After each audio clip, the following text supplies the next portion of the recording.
Chapter 1 Brahma begins creation.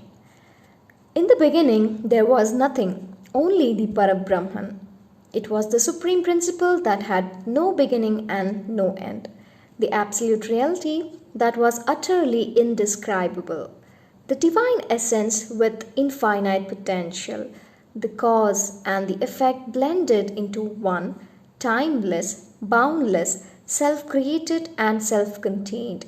It had no form, nor was it formless.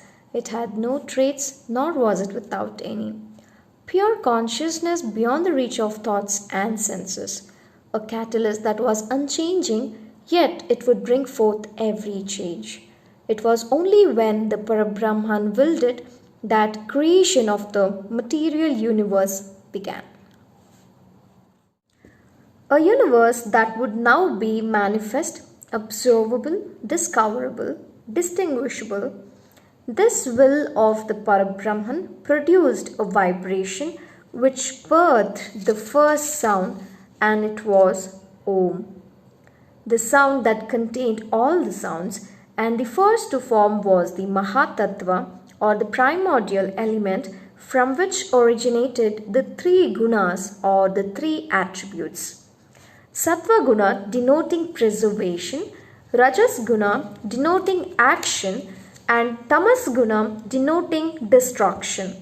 The interplay of these three gunas brought forth the Panchatattva or the five physical elements: air, water, earth, fire, ether. Together they made Prakriti or nature. The gunas also gave rise to the five senses: sight, hearing, touch, smell, taste. These would be determined by five sense organs which would be governed by the mind. With matter had come forth perception. Water now flowed and covered everything. Water, water everywhere, but nothing that would sink. The Parabrahman manifested itself as a divine entity who lay on these waters like a lily pad over a pond. Since water is Nara and a bird is Ayana, this entity acquired his name Narayana. The Parabrahman now implanted its own seed in the water. Thus fertilized, the water nurtured the seed and in due course generated an egg.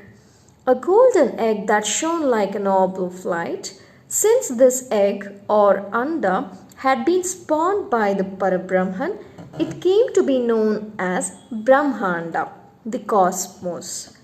Narayana now entered the egg as Vishnu, the all-pervading one, the preserver presiding over Sattvaguna. As this golden egg or Hiranya enveloped him like a womb or Garbha, it acquired the name Hiranyagarbha. A lotus with 14 petals sprouted through Vishnu's navel, and out of this flower emerged Brahma, another divine manifestation of the Parabrahman, the creator presiding over Rajas Guna. The progenitor bore a kamandala or water bowl and a mala or rosary. Born thus of a lotus from the navel, he got other names like Padmayoni and Nabhija. After spending a year inside the Hiranyagarbha like a pearl gestating in an oyster, Brahma split the egg into two. The upper half became heaven and the lower half earth. Between the two stretched the sky. Brahma had begun the cycle and he knew how it would eventually end. Creation or sarga would lead to preservation or sthiti and finally give way to dissolution or pralay. But as soon as one cycle would die, a new one would be born. At the end of every cycle, when all would be reduced to primeval ocean of chaos, he would initiate this process all over again. An eternal sequence of cycles, a universe of interlocked circles. Like a firework exploding in a dark sky, Brahmanda had come into being.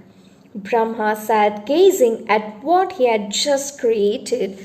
Then He entered a state of meditation, and from his depths originated the four Vedas: Rig Veda, Yajur Veda, Sama Veda, and Atharva Veda. Little did the Creator know that four troubles were also about to rear their heads. Four troubles that would now endanger this very course of creation. Would well begin be half done? Let's see in the next chapter.